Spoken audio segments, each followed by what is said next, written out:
ॐ अज्ञानतिमिरान्धस्य ज्ञानाञ्जनशलाकया चक्षुरुन्मिलितं येन तस्मै श्रीगुरुवे नमः।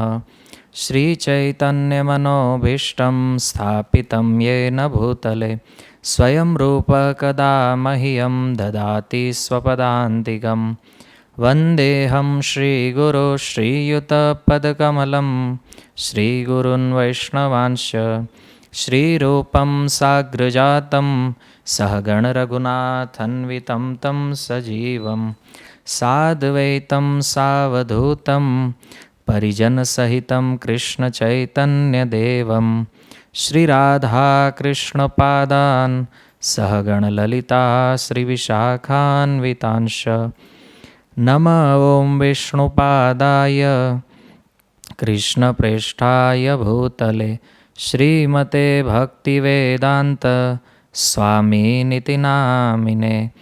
नमस्ते सरस्वते देवे गौरवाणी प्रचारिणे निर्विशेषशून्यवादी पाश्चात्यदेशतारिणे। वाञ्छाकल्पतरुभ्यश्च कृपासिन्धुभ्य एव च पतितानां पावनेभ्यो वैष्णवेभ्यो नमो नमः। नमो महावदान्याय कृष्णप्रेमप्रदायते कृष्णाय कृष्णचैतन्य नाम्ने गौरत्विषे नमः। हे कृष्ण करुणा सिन्धु दीनबन्धु जगत्पते गोपेश गोपिका कान्त राधाकान्त नमोऽस्तुते। तप्त काञ्चन गौराङ्गी राधे वृन्दावनेश्वरी वृषभानुसुते देवी प्रणमामि हरिप्रिये। जय श्रीकृष्ण चैतन्य प्रभु नित्यानन्द श्री अद्वैत गदाधर श्रीवासादि गौरभक्तवृन्द। हरे कृष्णा कृष्ण कृष्ण हरे हरे हरे राम राम राम हरे हरे। ओम नमो भगवते वासुदेवाय। ओम नमो भगवते वासुदेवाय। ओम नमो भगवते वासुदेवाय। हरे कृष्णा। तो स्वागतम आप सभी उपस्थित भक्तगण वैष्णवगण। आज हम थोड़ा एक डायग्राम के माध्यम से ये समझने का प्रयत्न करेंगे कि कल हमने जो कथा का श्रवण किया उस कथा में हमने सुना कि प्रियव्रत महाराज जो कि राजा बनना नहीं चाहते थे, लेकिन ब्रह्मा जी और स्वयंभू मनु महाराज के आदेश के अनुसार उन्होंने जब राजा बनना स्वीकार किया तो उनको भूमंडल का राजा बनाया गया। और ये भूमंडल क्या है, तो आपके सामने अभी यहाँ पर एक चार्ट है स्क्रीन पर। तो इस चार्ट में आप देख सकते हैं कि यहाँ पर 14 लोक बताए गए हैं और 14 लोक में सबसे ऊपर का जो लोक है ये है सत्यलोक। फिर उनके नीचे है तपलोक, जनलोक, महरलोक, स्वर्गलोक, भोरलोक, भूलोक।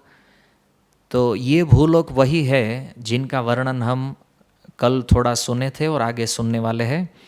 फिर इनके नीचे 7 लोक है और जिसमें अतल, वितल, सुतल, तलातल, महातल, रसातल और पाताल। तो ये हो गए टोटल 14 लोक। उसमें से हम जहाँ की चर्चा कर रहे हैं, जो डिस्कशन कर रहे हैं, ये डिस्कशन है भूलोक का। तो ये जो भूलोक है, ये भूलोक को प्रियव्रत महाराज ने क्या किया, ये पहले एक ही था भूलोक पूरा।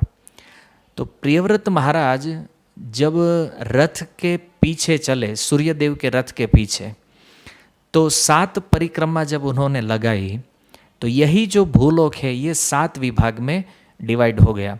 अब यहाँ पर देखिए, इन सभी लोगों के बीच में से एक लाइन आपको दिख रही है, 2 लाइन जो है, ये है मेरु पर्वत।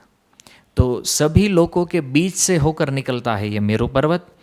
और ये पूरे ब्रह्मांड का आधार भी माना गया है। तो इस प्रकार से ब्रह्मांड का स्ट्रक्चर हमारे शास्त्रों में हमें पता चलता है। अब आगे हमें देखना है कि भूलोक के जो विभाग हुए हैं, 7 विभाग, तो ये जो स्क्रीन पर आप देख रहे हैं कि भूलोक के जो 7 डिवीज़न है, तो यहाँ पर देखिए 7 द्वीपों के नाम बताए गए हैं।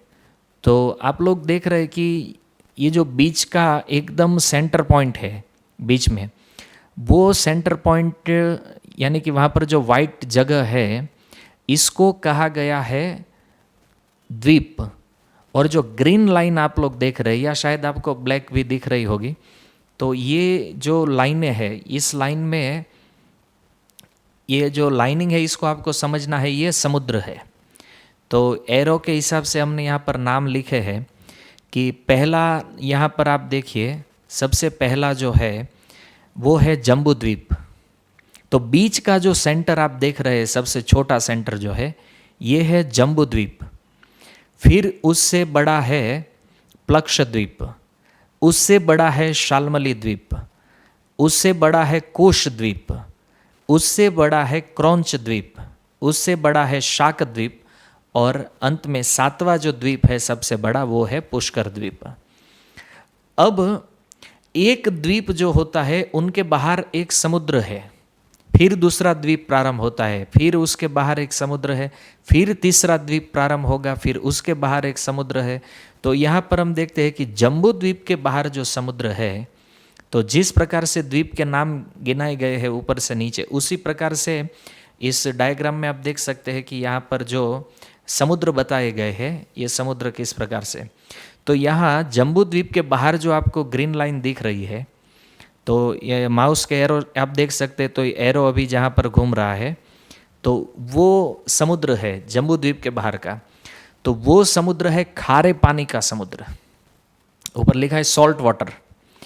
तो जम्बू द्वीप के बाहर खारे पानी का समुद्र है। फिर शुरू होता है प्लक्ष द्वीप। तो प्लक्ष द्वीप के बाहर जो समुद्र है, वो है सुगर कैन जूस, यानी कि गन्ने के रस का समुद्र है। फिर आता है तीसरा द्वीप शाल्मली द्वीप, और शाल्मली द्वीप के बाद यहाँ पर आप तीसरी लाइन यदि देखेंगे, तो तीसरी लाइन में एक समुद्र है जो है मदिरा का समुद्र। तो ये मदिरा का समुद्र है, उसको प्रभुपाद जी ने इंग्लिश में लिखा है लिक्वायर वाटर। और उसके बाद आता है कुश द्वीप, और कुश द्वीप के बाहर जो समुद्र है वो घी का समुद्र है, इसको धृत समुद्र कहा गया है। तो इंग्लिश में इसको कहते हैं क्लैरिफाइड बटर। और उसके बाहर जो द्वीप है उसका नाम है क्रौंच द्वीप। क्रौंच द्वीप की सीमा पर जो समुद्र है वो मिल्क का समुद्र है, दूध का, जिसको हम क्षीर सागर भी कहते हैं। और उसके बाहर जो सीमा है उसको शाक द्वीप कहा गया है। और शाक द्वीप की बाहरी भाग पर जो समुद्र है वो है दही का समुद्र है। तो दही तो आप सब समझते ही है। और फिर 7वां द्वीप आता है पुष्कर द्वीप, और पुष्कर द्वीप के बाहर जो समुद्र है वो मीठे पानी का समुद्र है। तो इस प्रकार से जब प्रियव्रत महाराज सूर्यदेव के पीछे चले, तो सूर्यदेव के पीछे चलते चलते उनके रथ के, क्योंकि 7 बार परिक्रमा हुई थी, तो 7 परिक्रमा हो जाने से क्या हुआ, इस प्रकार से ये जो भूलोक है ये 7 द्वीपों में विभक्त हो गया। और अब हम यहाँ पर देखेंगे, ये हमारी आज की कथा का विषय है आगे। तो इस डायग्राम का डिस्कशन हम बाद में करेंगे। तो अभी फ़िलहाल हम यहाँ से आगे बढ़ते हैं अपने मूल कथा की ओर। तो हम देख सकते हैं कि कल हमने चर्चा की थी यहाँ तक कि भूमंडल जो है, इस भूमंडल का विभाजन किया गया 7 द्वीपों के विषय में।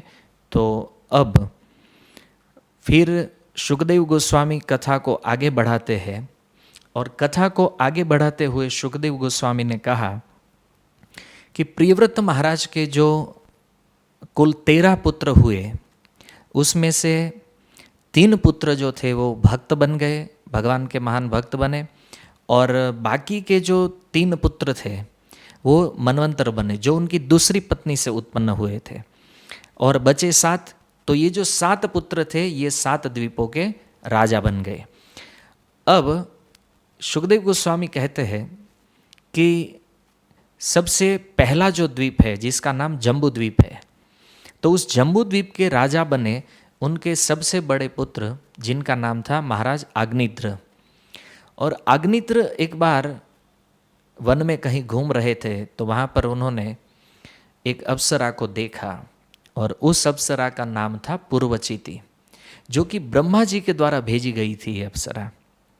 और इस अप्सरा को देखकर महाराज आग्निद्र उसमें ऐसे आसक्त हो गए और उस अप्सरा को कहने लगे कि तुम इतनी सुंदर हो और किस कारण से इस वन में विचरण कर रही हो, तुम्हारा यहाँ आने का प्रयोजन क्या है, तुम्हारे पिता कौन है, तुम क्या खाती हो। मतलब कि एक स्त्री को, एक कन्या को आकर्षित करने के लिए जिस प्रकार के वचन कहने चाहिए, हालांकि शुकदेव जी ने तो इसका वर्णन बहुत बड़ा किया है अध्याय नंबर 2 में, तो हम उस वर्णन में तो नहीं जाएंगे पूरा, लेकिन आग्निद्र ने ऐसे सुंदर वचन, क्योंकि ये देवताओं के समान राजा थे, बहुत पराक्रमी भी थे और विद्वान भी थे, बुद्धिमान भी थे, और ये अच्छी तरह से जानते थे कि एक कन्या को किस प्रकार से वश में किया जाता है।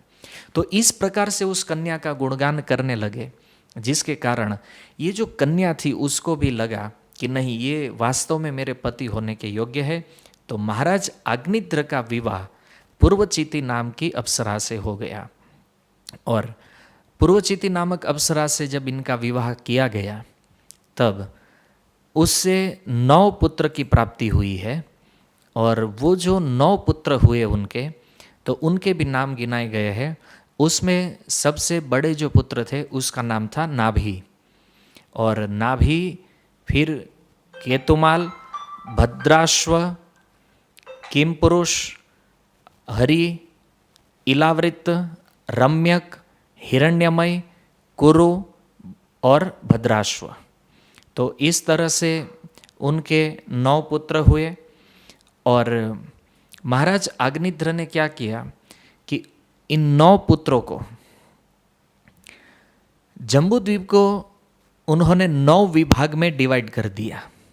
तो अब हम उस डायग्राम को देखते हैं जिसमें ये आप स्पष्ट रूप से समझ पाएंगे, क्योंकि ये सब वर्णन ऐसा है कि इसको समझने के लिए हमें डायग्राम देखना बहुत आवश्यक है। नहीं तो क्या होता है कभी कभी कि ये सब वर्णन कितनी भी बार किया जाए लेकिन इसको समझना बहुत मुश्किल हो जाता है। तो देखिए अभी आपके स्क्रीन पर आ रहा है ये डायग्राम।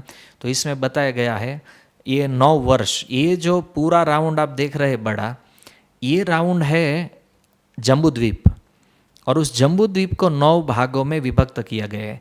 तो शुकदेव गोस्वामी आगे बताएंगे कि ये जो जम्बूद्वीप है एक कमल के समान है। तो कमल के मध्य में कुछ राउंड होता है, फिर उसकी पंखुड़ी होती है। तो उसी प्रकार से एक लोक जो है, एक वर्ष जो है, ये बीच में स्थित है और बाकी सब उनके आसपास है। तो ये जो बीच वाला वर्ष जो है वो इलावृत वर्ष है, लेकिन ये डायग्राम में मैंने अजनाब वर्ष को यहाँ पर बताया है बीच में, क्योंकि ये अजनाब वर्ष वही है जहाँ पर हम लोग रहते हैं और बहुत निकटतम है, तो इसको मैंने बीच में लिया है। लेकिन भागवतम में ये वर्णन है कि ये बीच का जो वर्ष है ये इलावृत वर्ष है। तो इसका हम आगे अभी वर्णन सुनेंगे अलग अलग वर्षों का। तो यहाँ पर महाराज नाभि के नाम से ये जो वर्ष है इसको अजनाब वर्ष कहा जाता है। फिर बाकी के जो नाम है वो तो सेम टू सेम है, लेकिन महाराज नाभि का नाम छोटा था, फिर उसके नाम से ही अजनाब वर्ष बनाया गया है। तो इस प्रकार से उन्होंने अपने 9 पुत्रों को ये 9 वर्षों के राजा बना दिए और 9 विभाग में इसको विभक्त किया गया है। तो यहाँ पर ये डायग्राम देखकर आपको पता चलता है कि ये किस तरह से डिवीज़न हुआ है। तो हमें यहाँ पर ये अच्छी तरह से दिमाग में बैठा लेना है। क्योंकि आगे की अब जो कथा हम सुनने जा रहे हैं उस कथा को समझने के लिए ये बहुत आवश्यक है कि हम लोग यहाँ पर जो दिख रहा है इस चीज़ को ठीक से समझें। तो मेरे हिसाब से डायग्राम आप समझ चुके हैं। तो अभी हम आगे बढ़ते हैं अपने मूल विषय की ओर। तो इस प्रकार से महाराज अग्निध्र का चरित्र हुआ, जिसमें महाराज नाभि उनके सबसे बड़े पुत्र थे। अब ये जो 9 पुत्र थे, तो मेरु की 9 कन्या थी, तो उसमें सबसे बड़ी थी मेरु देवी। मेरु देवी के साथ नाभि का विवाह हुआ और मेरु और नाभि से ऋषभ देव का जन्म हुआ।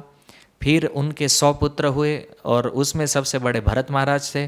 फिर भरत महाराज के 5 पुत्र हुए। तो ये सारा वर्णन शुकदेव गोस्वामी बीच में कर रहे हैं, बीच के जो अध्याय गए हैं उसमें, और खासकर उसमें ऋषभ देव और भरत महाराज का वर्णन बहुत विस्तार से किया गया है।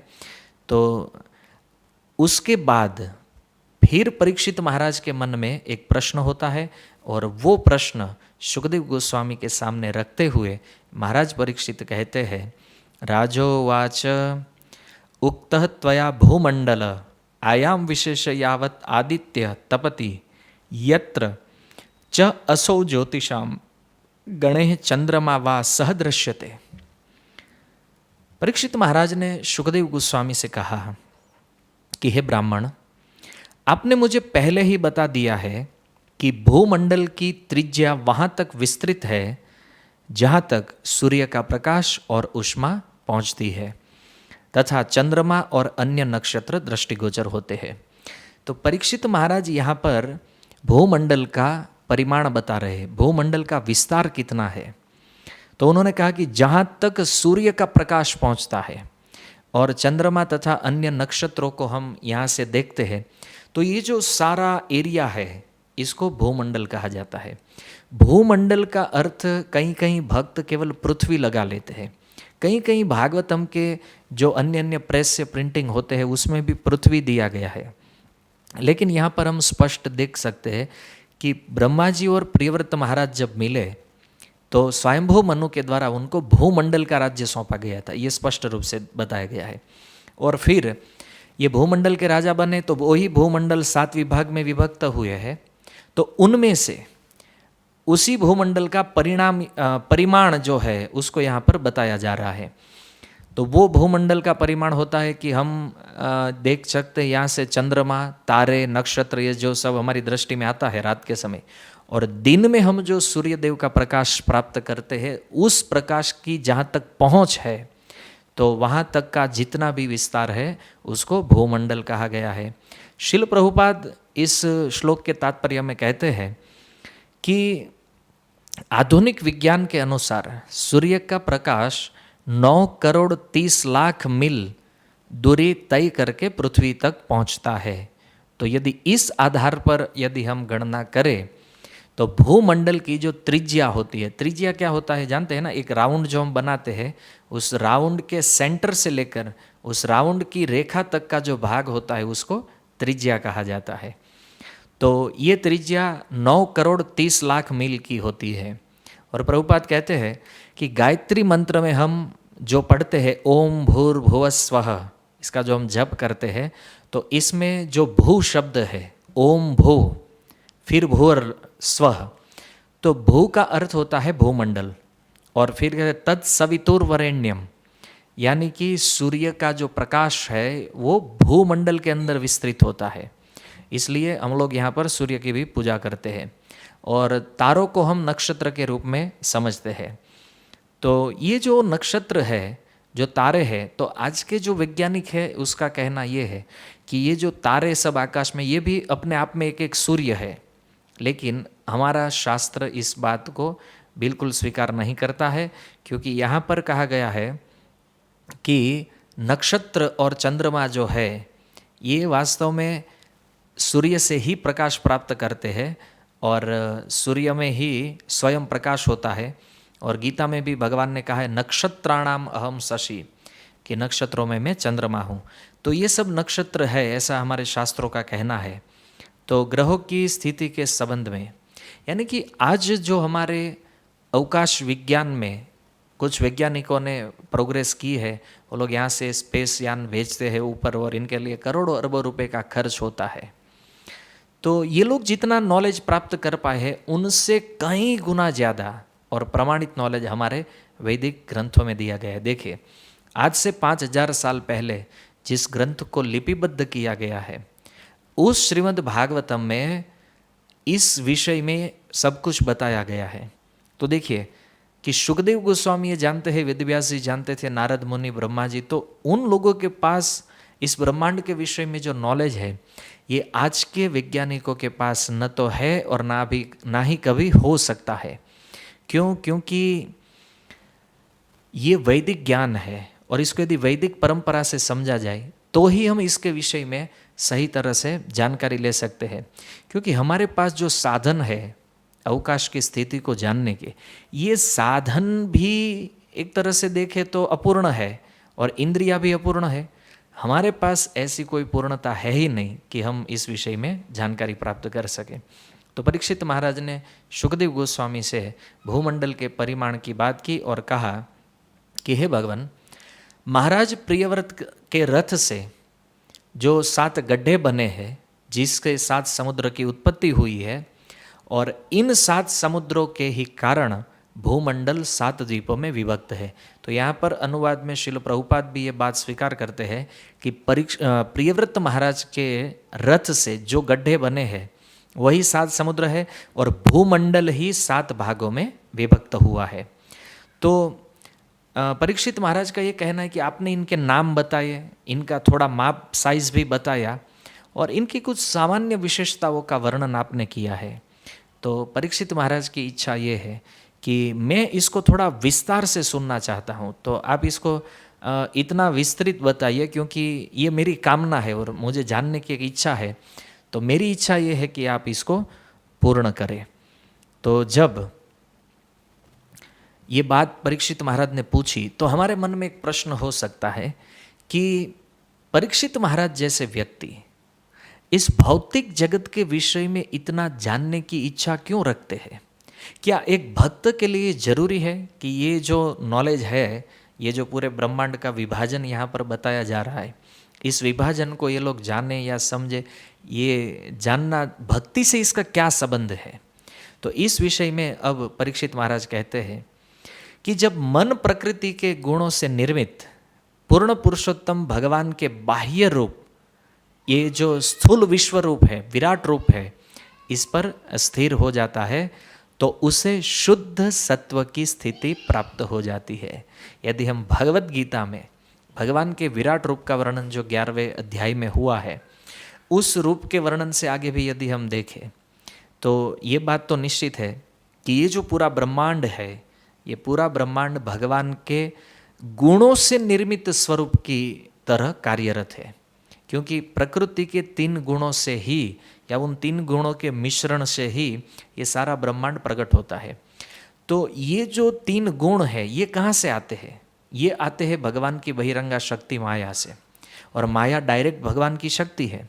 तो इन शॉर्ट में जो भी उत्पन्न हुआ है ये सब तो भगवान से उत्पन्न हुआ है। इसका अर्थ ये है कि ये भौतिक होने के बाद भी इसका संबंध भगवान से है। तो यदि कोई व्यक्ति भगवान के विराट रूप का चिंतन करता है तो परीक्षित महाराज कहते हैं कि वो शुद्ध सत्व की स्थिति को प्राप्त कर सकता है। और जब ये शुद्ध सत्व की स्थिति में चला जाता है तो ऐसी स्थिति को प्राप्त करके, जिसे भगवत गीता में ब्रह्मभूत अवस्था कहा गया है या फिर ब्रह्मा अवस्था कहा गया है, तो जहाँ पहुँचकर वो ब्रह्म को जान सकते हैं, ऐसी दिव्य स्थिति। तो वही बात परीक्षित महाराज यहाँ पर कहते हैं कि शुद्ध सत्व की स्थिति को प्राप्त करने के बाद ही भगवान वासुदेव को जाना जा सकता है, जो अपने सूक्ष्म रूप में स्वतः प्रकाशित और गुणातीत है। देखिए, भगवान जो है ये कभी गुणों से नहीं बनते हैं, ये तो गुणों से परे है, स्वयं प्रकाशित है, स्वतः प्रकाशित है, पूर्ण है। लेकिन उनके द्वारा ये जो जगत उत्पन्न हुआ है तो ये तो भगवान का ही अंश है, भले ही 3 गुणों से प्रकट है। तो इसीलिए परीक्षित महाराज ये भौतिक जगत का भगवान से संबंध जानकर परीक्षित महाराज के मन में ये जिज्ञासा हुई कि मुझे भी ये तथ्य जान लेना चाहिए, क्योंकि इसका संबंध भी भगवान से है। तो देखिए, ये एक भक्त की मनस्थिति होती है कि इस संसार में कुछ भी, जितनी भी चीज़ें हैं, भक्त कभी ये काम की नहीं है ऐसा करके छोड़ नहीं देते हैं। जिस जिस चीज़ को भगवान से संबंधित वो देखते हैं उन चीज़ों को वो भगवान की सेवा में लगाते हैं और इसलिए उस विषय में जानने की इच्छा भी रखते हैं। तो यहाँ पर परीक्षित महाराज की इस ब्रह्मांड के विषय में जानने की जो जिज्ञासा है, ये जिज्ञासा भी भगवान से रिलेटेड है। और इसलिए परीक्षित महाराज ने कहा कि प्रभु आप इसका विस्तार से वर्णन करें, ताकि जो रूप सारे विश्व में व्याप्त है उसको किस प्रकार से देखा जाता है, मैं ये अनुभव करना चाहता हूँ। तो इसलिए यहाँ पर परीक्षित महाराज की ये जिज्ञासा हुई। लेकिन शिल प्रभुपाद हमें एक बात से यहाँ पर सावधान करते हैं कि शुकदेव गोस्वामी ने पहले ही परीक्षित महाराज को कहा था कि आप इस विराट रूप का चिंतन करें, मनन करें और उस पर ध्यान लगाएं। तो गुरु का आदेश पालन करते हुए परीक्षित महाराज ने उस विराट रूप का चिंतन किया। और प्रभुपाद यहाँ कहते हैं कि यह विराट रूप है निश्चित सांसारिक, लेकिन प्रत्येक वस्तु भगवान का अंश है। इस हिसाब से यदि देखा जाए तो कोई भी वस्तु सांसारिक नहीं होती है। तो महाराज परीक्षित का मन जो है यह आत्मचेतना से संतृप्त था। इसलिए श्री रूप गोस्वामी का एक श्लोक यहाँ पर प्रभुपाद जी कोट करते हैं कि प्रापंचिक तया बुद्धिया हरि संबंधी वस्तुनः मुमुक्षु भी परित्यागो वैराग्यम फल्गु कथ्यते। प्रत्येक वस्तु भगवान से संबंधित होने के कारण प्रत्येक वस्तु को भगवान की सेवा में समर्पित कर देना चाहिए। और भक्ति सिद्धांत सरस्वती महाराज भी इस श्लोक के अनुरूप कहते हैं, हरि सेवाय जहाँ होय अनुकूल विषयी बोलिया ताहार त्यागे हय भूल। अब देखिए यहाँ एक बहुत सुंदर बात बताई गई है कि कभी कभी हम कुछ चीज़ों को त्याग करने का दिखावा करते हैं या छोड़ने का प्रयत्न करते हैं। देखो हमने ये छोड़ दिया है, वो छोड़ दिया है, लेकिन रियलिटी ये है कि जब हम किसी वस्तु को छोड़ने का प्रयत्न करते हैं तो उस समय हमें ये समझ लेना चाहिए कि ये चीज़ भगवान की सेवा में अनुकूल है या नहीं है। यदि वो चीज़ अनुकूल है तो उसको भगवान की सेवा में लगानी चाहिए, यदि वो चीज़ प्रतिकूल है तो उसका त्याग कर देना चाहिए। अब जैसे दो पदार्थ हमारे पास होते हैं, एक होता है जूस और एक होता है दारू यानी कि मदिरा। तो मान लीजिए हम जूस को देखें और ये सोचे कि अरे ये तो भौतिक चीज़ है, इसको हम क्यों स्वीकार करें, और ये मदिरा है वो भी भौतिक है तो उनको भी छोड़ देना चाहिए। यानी कि दोनों चीज़ हमारे लिए कुछ काम की नहीं है, ऐसा यदि कोई व्यक्ति सोचता है तो यहाँ पर वैष्णव होने के नाते हमें ये सिद्धांत पता होना चाहिए कि जो अनुकूल चीज़ होती है वो भगवान की सेवा में लगती है और जो प्रतिकूल चीज़ होती है उसका हमें त्याग करना है।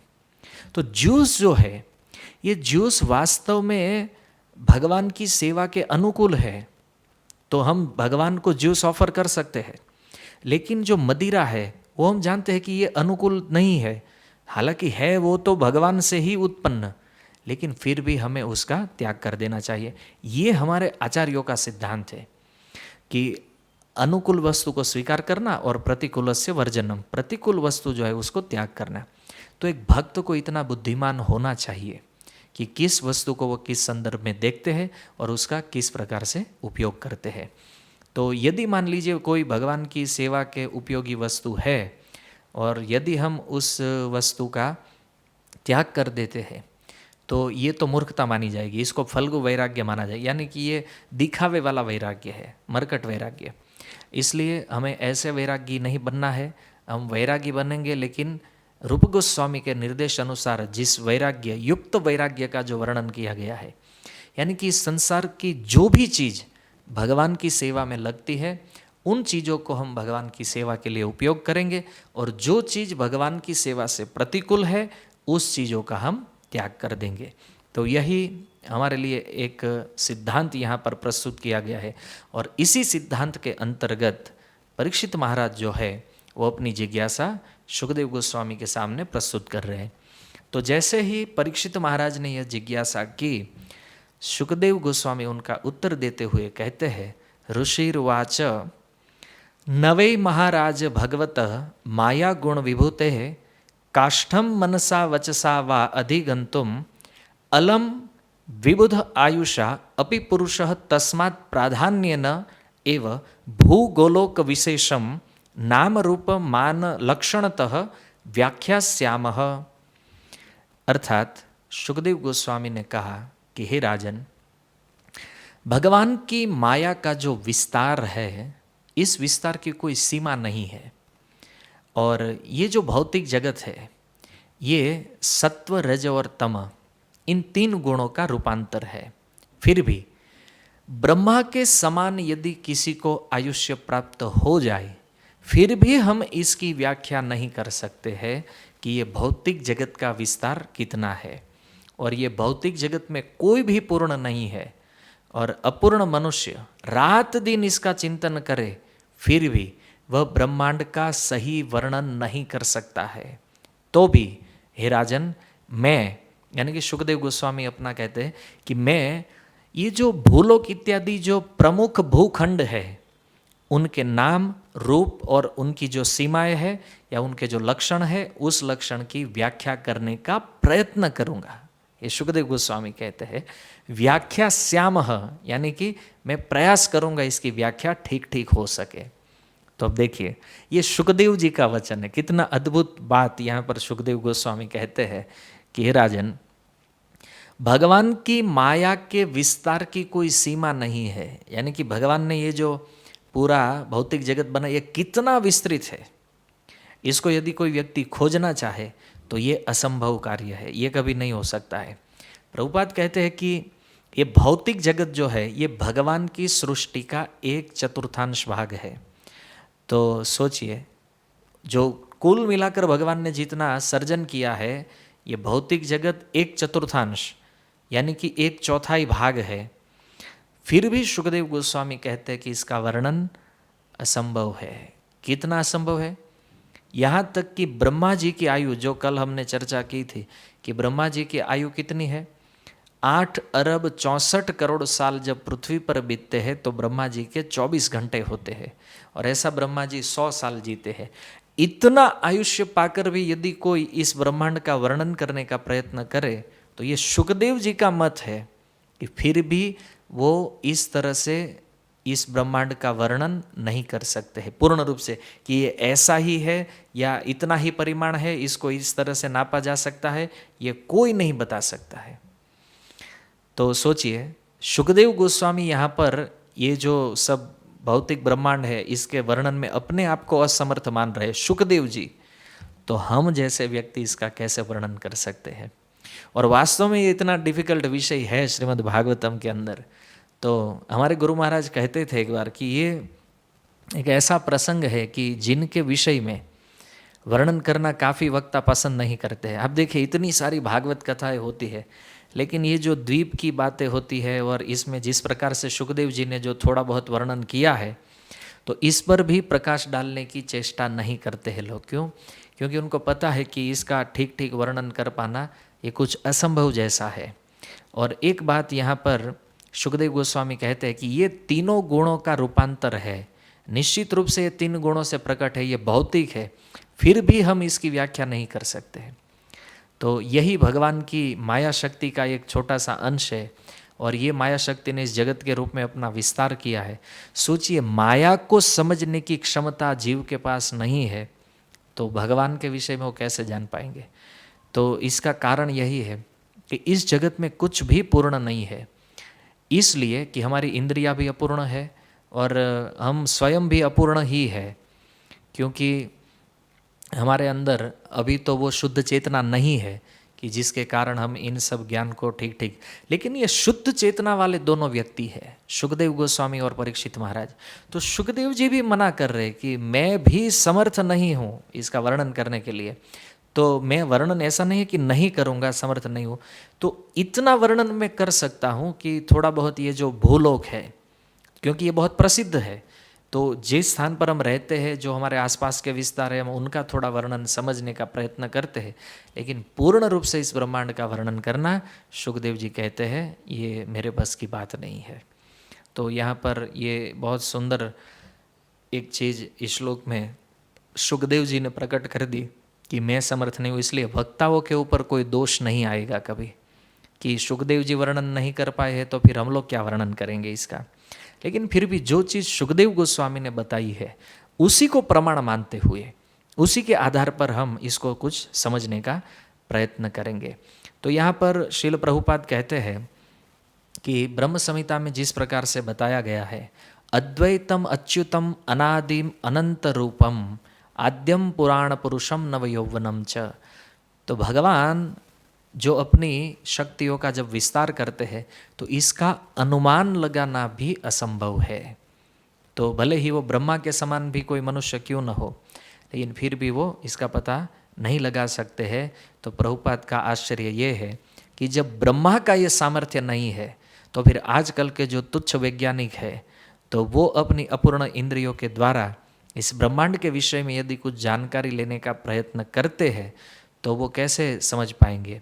तो हमें शुकदेव गोस्वामी जैसे प्रामाणिक पुरुषों के द्वारा कथित ये जो वैदिक स्रोत है इनसे ही जानकारी प्राप्त कर लेनी चाहिए, क्योंकि शुकदेव जी कौन है ये हम सब जानते हैं, और इतने महान व्यक्ति जो बोलते हैं तो वो कम से कम झूठ तो नहीं बोल रहे। आजकल के जो वैज्ञानिक हैं उनकी बातों पर भी हम विश्वास करते हैं, तो शुकदेव गोस्वामी जैसे महान विद्वान और भक्त व्यक्ति पर विश्वास क्यों नहीं करना चाहिए। यानी कि हमारे लिए इस ब्रह्मांड के विषय में यदि कुछ भी जानना है तो सबसे बड़ा प्रमाण होता है हमारे आचार्य, और उन आचार्यों के ज्ञान से ही हम ये सब बातों को जान सकते हैं। तो अब आगे शुकदेव जी कहते हैं, यह वा अयम द्वीप कुवलय कमलकोश अभ्यंतरकोश नियुत योजन विशाल समवर्तुल यथा पुष्कर पत्रम। यथा पुष्कर पत्रम यानी कि कमल के समान ये जो भूमंडल नाम से विख्यात जो स्थान है, ये स्थान एक कमल पुष्प के समान है, और इसके जो सातों द्वीप है ये पुष्प की जो पंखुड़ी होती है उनके समान है। और इस कोश के मध्य में स्थित जो जम्बूद्वीप है, इस जम्बूद्वीप की लंबाई चौड़ाई 10 लाख योजन है, और जम्बूद्वीप कमलपत्र के समान गोल है। तो यहाँ पर शुकदेव गोस्वामी अब जम्बूद्वीप का वर्णन आरंभ करते हैं कि भूमंडल नाम से जो विख्यात ये स्थान है तो उसमें 7 द्वीप है। अब कमल पुष्प जिस प्रकार से खिला हुआ रहता है तो उसकी पंखुड़ी होती है साइड में और बीच में एक मध्य भाग होता है, तो ऐसे ही इन सब के मध्य में यहाँ पर बताया गया है कि ये जम्बूद्वीप जो है ये सब के मध्य में है, यानी कि सेंटर में है। फिर उसके बाहर प्लक्ष द्वीप है, फिर उसके बाहर शालमली द्वीप, फिर कोश द्वीप, क्रौंच द्वीप, शाक द्वीप, पुष्कर द्वीप। तो इस तरह से एक एक द्वीप के बाहर बाहर ऐसे ऐसे बढ़ता जाता है। तो बीच का जो भाग है राउंड वो है जम्बूद्वीप, और ये जम्बूद्वीप की साइज़ यहाँ पर बताई जा रही है कि ये जम्बूद्वीप कितना बड़ा है। तो इसकी लंबाई और चौड़ाई ये दोनों 10 लाख योजन बताया गया है। कहा है नियुत योजन विशाल। नियुत योजन का अर्थ होता है 10 लाख योजन, यानी कि इसको हम एक योजन का अर्थ होता है 8 किलोमीटर, जिसको हिंदी में मील भी कहते हैं। तो 80 लाख मील की साइज़ है जम्बूद्वीप की, और इसकी चौड़ाई और लंबाई ये दोनों सेम ही है, 80 लाख मील, और ये कमलपत्र के समान गोल है। और अब आगे कहते, अब यहाँ पर आप लोगों को ये समझ में आ गया होगा कि यहाँ से अब जम्बूद्वीप का जो थोड़ा वर्णन आरंभ हो रहा है, तो ये जम्बूद्वीप के अंतर्गत ही 9 वर्ष है। जो 9 वर्ष का जो लास्ट वाला डायग्राम हमने देखा था, 9 वर्ष, ये जम्बूद्वीप का ही डिवीज़न है। तो देखते हैं अब शुकदेव गोस्वामी किस प्रकार से आगे कथा को बढ़ाते हैं। तो कमल पुष्प के समान ये जो जम्बूद्वीप का वर्णन बताया है, तो उस जम्बूद्वीप में कहते हैं यस्मिन माने उस जम्बूद्वीप में 9 वर्षाणी, 9 वर्ष है, यानी जम्बूद्वीप को महाराज आग्निद्र ने जो 9 विभाग में डिवाइड किया था तो वो 9 वर्ष में विभक्त हुआ है, जिनमें से प्रत्येक की लंबाई कहते हैं 9 योजन सहस्त्र, 9000 योजन का एक वर्ष होता है, यानी कि 72,000 मील। 9 को 8 से गुना करेंगे तो 72 आता है, तो 9000 योजन का एक वर्ष होता है, यानी कि 72,000 मील का एक वर्ष है। और इन खंडों की सीमा अंकित करने वाले 8 पर्वत है। अब ये जो 9 वर्ष आ गए हैं, अब देखिए हम 7 द्वीप में से जम्बू द्वीप में आए, जो सबसे मध्य का द्वीप है, और उस जम्बू द्वीप को 9 विभाग में डिवाइड किया गया है। जम्बू द्वीप का वर्णन इसलिए पहले किया गया है क्योंकि हमारा द्वीप है और हम इस जम्बू द्वीप के अंतर्गत ही आते हैं। हमारी पृथ्वी जो है ये जम्बू द्वीप के अंतर्गत है, और इसलिए शुकदेव गोस्वामी ने सबसे पहले इनका वर्णन आरंभ किया। और क्रम से भी देखें तो जम्बू द्वीप सबसे पहला है। तो जम्बू द्वीप के अंदर ये जो 9 वर्ष है, और ये 9 वर्ष की जो बाउंड्री है, सीमाएं है, तो 8 पर्वत है। स्वाभाविक है, यदि 8 पर्वत से 8 रेखा खींची जाए तो 9 विभाग हो जाएंगे। तो ये 8 पर्वतों से इन अलग अलग वर्षों की सीमाओं को निश्चित किया गया है, और वही पर्वत जो है इनको अलग अलग रूप से विभक्त करते हैं। तो वायु पुराण के अंदर भी इनके विषय में कुछ बताया गया है। यदि आप और ज़्यादा डिटेल से इसका अभ्यास करना चाहते हैं तो हमारे आचार्यों की जो टीकाएँ है वो भी हमारे पास है अवेलेबल, और वायु पुराण जो है वो भी हमारे पास है, तो हम लोग उसमें इसको थोड़ा विस्तार से देख सकते हैं। अब कहते हैं एषाम मध्ये इलावृतम नाम अभ्यंतर वर्षम, यानी कि ये जो 9 वर्ष है इसमें से अब सबसे पहले इलावृत वर्ष की व्याख्या कर रहे। क्यों? क्योंकि जिस प्रकार से पूरे कमल के समान भूलोक के बीच में जम्बू द्वीप स्थित था, उसी प्रकार से जम्बू द्वीप का जो 9 विभाग किया गया है, उस विभाग के अंतर्गत ये जम्बू द्वीप भी कमल के समान है। उसके मध्य में जो वर्ष है वो है इलावृत वर्ष, यानी कि इलावृत वर्ष सबसे सेंटर में है और बाकी के 8 वर्ष जो है वो उसके आसपास है। तो सबसे मध्य में कमल कोश में स्थित है इलावृत वर्ष।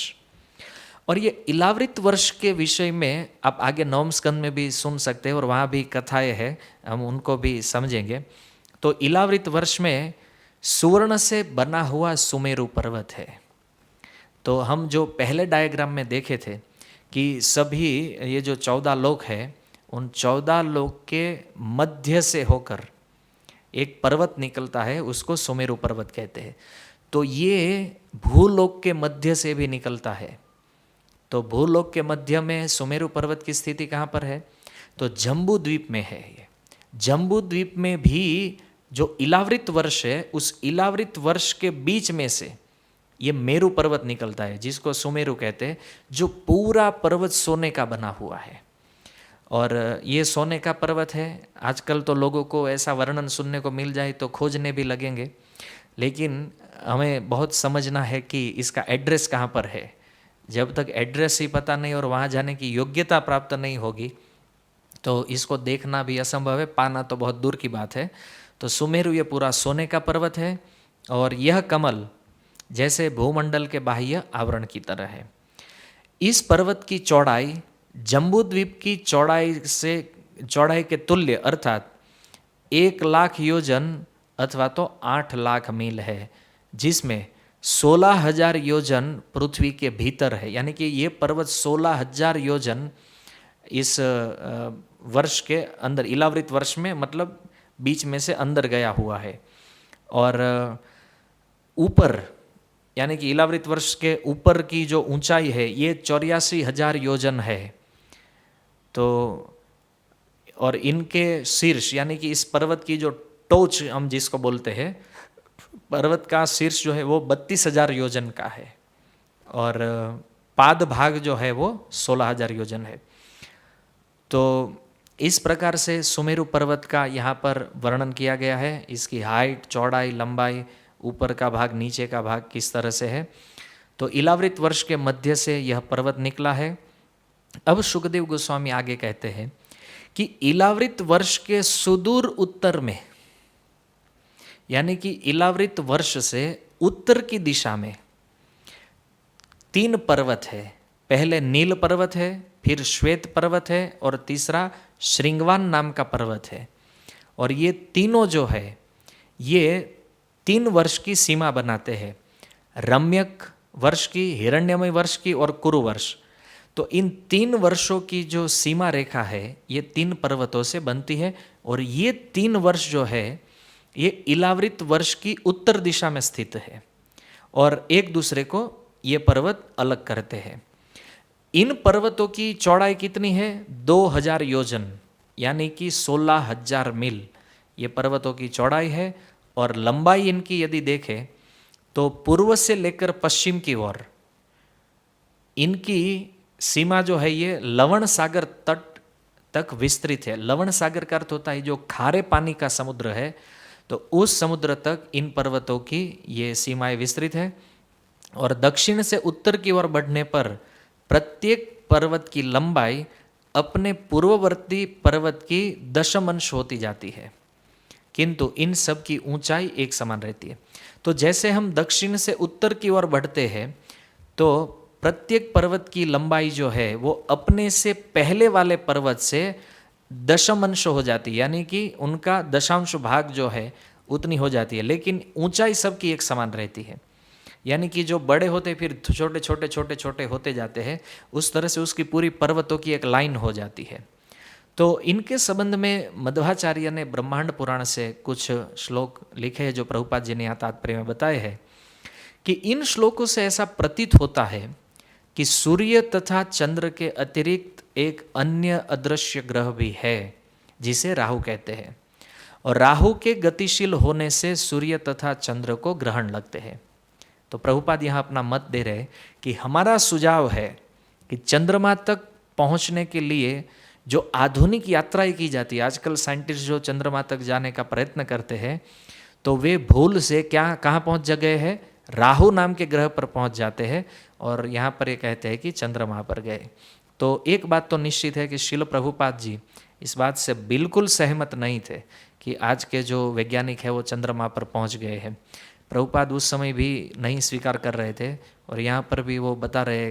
तो ऐसा नहीं था कि प्रभुपाद उस जमाने के थे और कुछ पुराने ख्यालात थे इसलिए मानते थे, लेकिन वो शास्त्रों के प्रमाण के आधार पर ये बात बताना चाहते थे कि वास्तव में ये जो यात्राएं होती है ये लोगों के साथ एक बहुत बड़ी धोखाधड़ी है।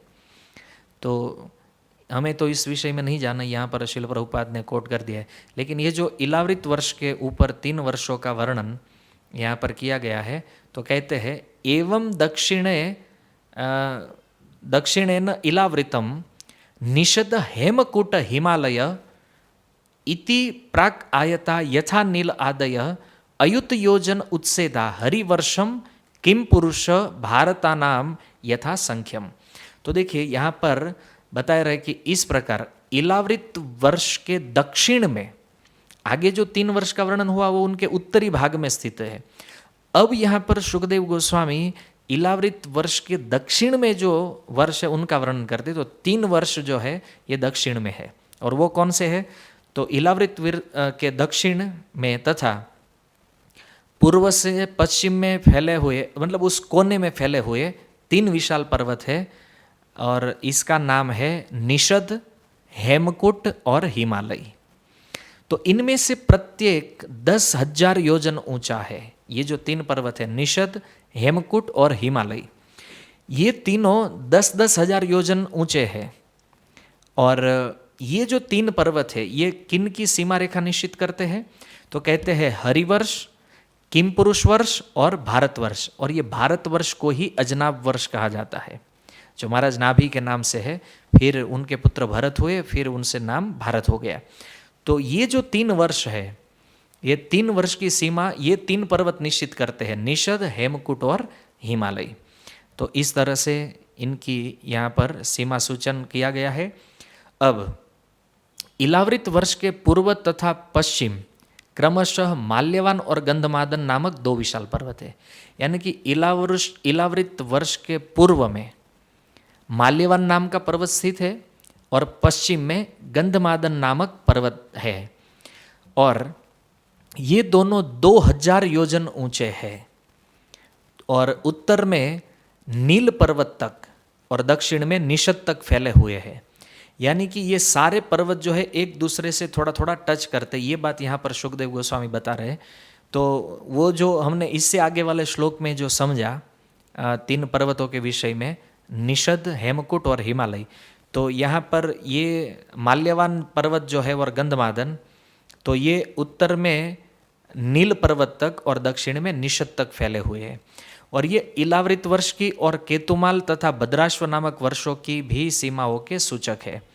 तो इलावृत वर्ष की सीमा तो तय करते ही है ये पर्वत, इसके साथ साथ जो 2 वर्ष बचे हैं केतुमल और भद्राश्व, तो इलावृत वर्ष से पूर्व की ओर केतुमाल वर्ष है और पश्चिम की ओर भद्राश्व नाम का वर्ष है।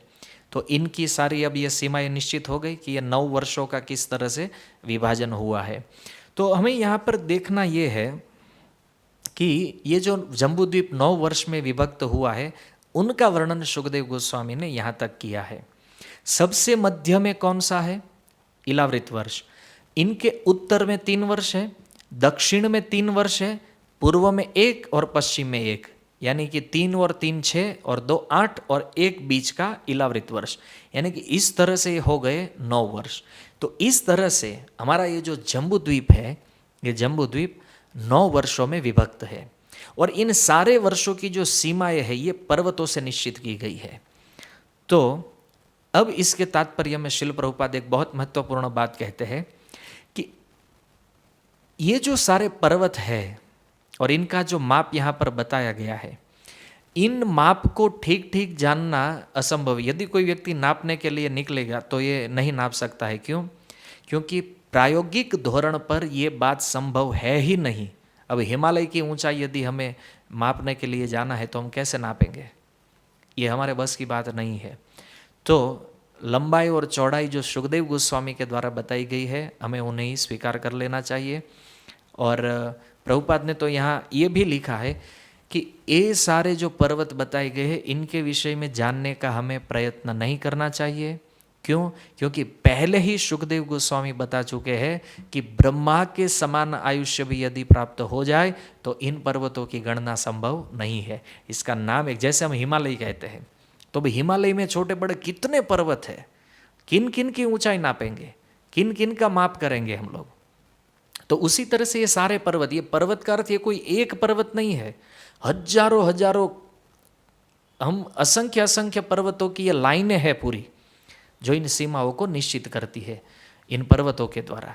तो अब देखिए, यहाँ पर सबसे पहली बात तो यह है कि शुकदेव जी का प्रमाण हमें मानकर संतुष्ट हो जाना चाहिए, क्योंकि अब शुकदेव जी बता चुके हैं कि नहीं जान सकते हैं पूरा पूरा, तो दिमाग दौड़ाना फिर भी मूर्खता ही होगी।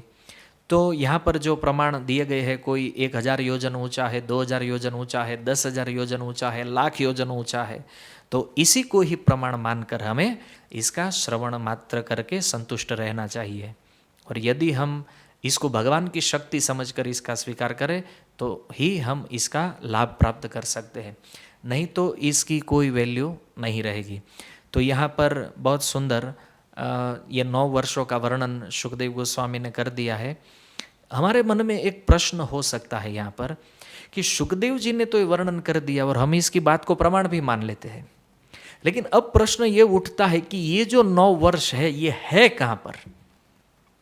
ये इसी पृथ्वी पर है या पृथ्वी से कहीं बाहर है या कौन सी जगह पर है?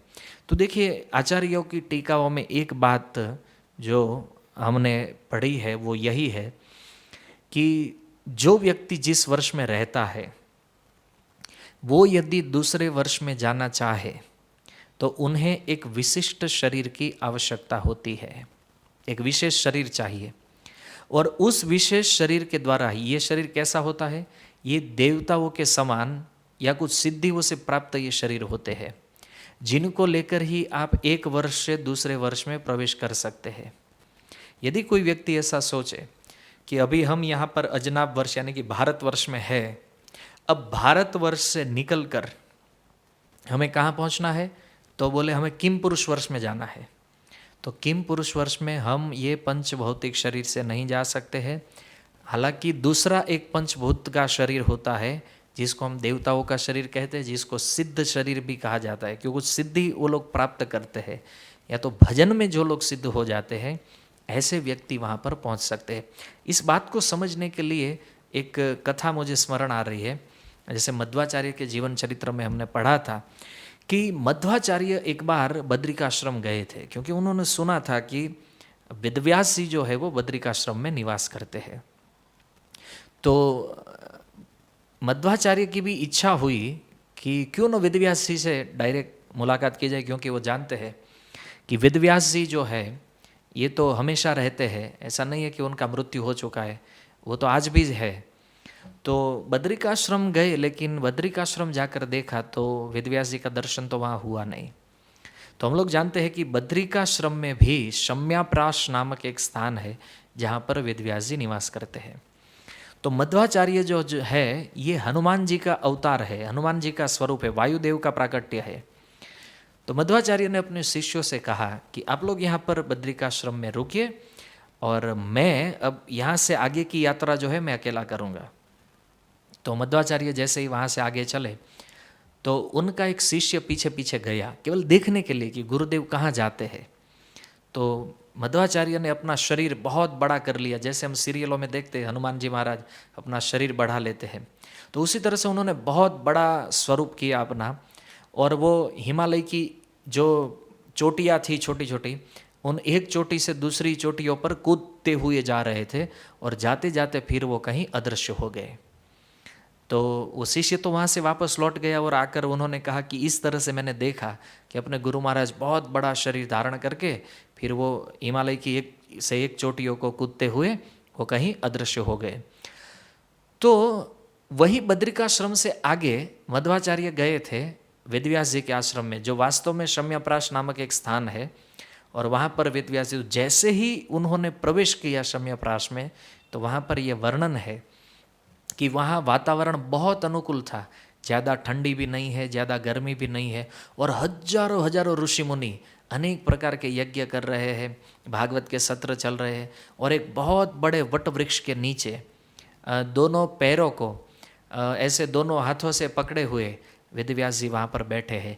ये मध्वाचार्य ने साक्षात दर्शन किया और वहाँ जाकर उन्होंने प्रणाम किया। फिर वेदव्यास जी ने उनको कहा कि तुम वेदांत सूत्र के ऊपर यथार्थ भाष्य लिखो, क्योंकि बहुत सारे लोगों ने गलत गलत भाष्य लिख दिए हैं वेदांत सूत्र के ऊपर, तो तुम एक लिखो।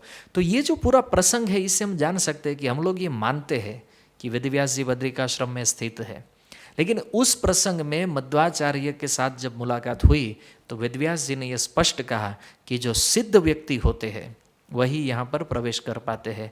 सामान्य व्यक्ति कभी वेदव्यास जी को न तो देख पाते हैं, ना ही उस शम्याप्राश में कभी उनका प्रवेश हो सकता है। उस स्थान को बाह्य रूप से देखते हैं, लेकिन सामान्य लोगों के लिए ये स्थान अदृश्य रहते हैं। जैसे ही वो शुद्ध भक्ति के स्तर पर चले जाते हैं और शुद्ध भक्त बनते हैं, तब जाकर वो लोग ये सारी चीज़ों का दर्शन कर पाते हैं।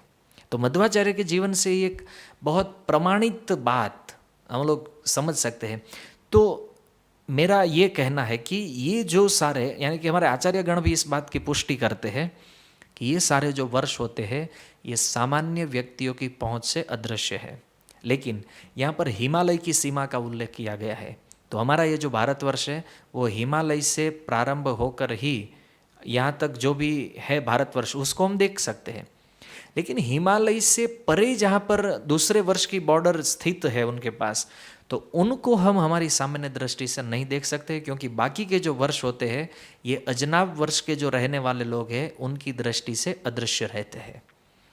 यानी कि पहले के समय में, पूर्व के समय में जो सिद्ध व्यक्ति थे तो वो उस वर्ष में कभी कभी प्रवेश कर जाते थे। जैसे हमने नवम स्कंद में आगे ये कथा कभी देख सकते हैं हम, या तो केवल एक रेफरेंस के लिए जान लीजिए कि एक व्यक्ति, एक राजा थे, तो ये एक बार घूमते घूमते इलावृत वर्ष में चले गए थे। तो जैसे ही इलावृत वर्ष में प्रवेश हुआ उनका, तो इलावृत वर्ष में प्रवेश होने से हुआ ये कि वो पुरुष थे और पुरुष में से स्त्री हो गए। तो ऐसा क्यों हुआ? क्योंकि इलावृत वर्ष में शिव जी का श्राप है कि कोई भी व्यक्ति, कोई भी पुरुष इस ब्रह्मांड का यदि इलावृत वर्ष में प्रवेश करता है तो वह स्त्री में रूपांतरित हो जाता है।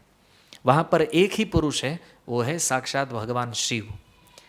तो ये पार्वती जी को प्रसन्न करने के लिए भगवान शिव के द्वारा ऐसा श्राप है। तो ये जो इलावृत वर्ष है तो उनकी बॉर्डर भारतवर्ष से बिल्कुल निकटतम है, क्योंकि हिमालय को पार करते ही इलावृत वर्ष प्रारंभ हो जाता है। और इसलिए भारतवर्ष के जो राजा थे उस समय में, जो प्रसंग 9वें स्कंद में दिया गया है, तो वो चले गए थे एक बार इस स्थान में, सुद्युम्न गए थे। और ये सुद्युम्न फिर उसका विवाह हुआ चंद्रमा के पुत्र बुध के साथ, और उनसे पुरुरवा नामक एक पुत्र प्राप्त हुआ। तो ये पूरा वंश ऐसे। तो ये सुद्युम्न नाम के जो राजा थे वो गए थे, और ये सूर्य वंश में प्रकट हुए थे, और ये बुध जो है वो चंद्र वंश में है। तो ये दोनों वहाँ पर मिले, फिर विवाह कर लिया था। क्योंकि सुद्युम्न जब इलावृत वर्ष में गए तो वो इला नाम की कन्या हो गए थे, और फिर बुध ने उन्हें देख लिया तो दोनों में प्रेम हो गया और दोनों का विवाह हुआ, और उनके पुत्र पुरुरवा महाराज हुए। तो कहने का तात्पर्य यहाँ पर यही है कि और जो वर्ष है ये वर्ष हमारी दृष्टि से ओझल है। इसका मतलब ये नहीं है कि ये नहीं है, यहाँ पर वर्णन गलत बताया जा रहा है। शुकदेव गोस्वामी कभी गलत वर्णन नहीं कर सकते हैं, ये बात हमें ध्यान में रखनी चाहिए। और इस प्रकार से जो ये सारे वर्ष है, तो ये वर्ष हमारी दृष्टि से अभी अदृश्य है। इसका मतलब यह नहीं है, हमें शुकदेव जी के वचन पर श्रद्धा रखनी है। और ऐसी बहुत सारी कथाएं हैं जिस कथाओं में अलग अलग वर्षों का जो वर्णन है, और उस वर्ष के वर्णन के द्वारा ये सत्य सिद्ध होता है कि ये सारे जो वर्ष है, इस वर्ष में भी अलग अलग प्रकार के मनुष्य जो होते हैं वो रहते हैं, और कौन व्यक्ति उन वर्षों में रहता है और कौन भारतवर्ष में जन्म लेता है, तो इसका वर्णन शुकदेव गोस्वामी ने आगे किया है। तो मेरे विचार से आज हम यहाँ पर इस कथा को रोकते हैं, क्योंकि थोड़ा ये इतना डिफ़िकल्ट है कि बहुत ज़्यादा फिर दिमाग को झेल पाना भी कठिन हो जाएगा। तो आज के लिए इतना ही वर्णन है कि जम्बू द्वीप का विभाग हुआ इन 9 वर्षों में, और इन 9 वर्षों के क्या नाम है और उसकी सीमाएं किस तरह से बताई गई है, और वहाँ पर क्या विशेषता है, उस विशेषता की चर्चा हम कल के सत्र में प्रारंभ करेंगे। हरे कृष्णा। श्रील प्रभुपाद की जय। निताय गौर प्रेमानंदे। हरि हरि बोल।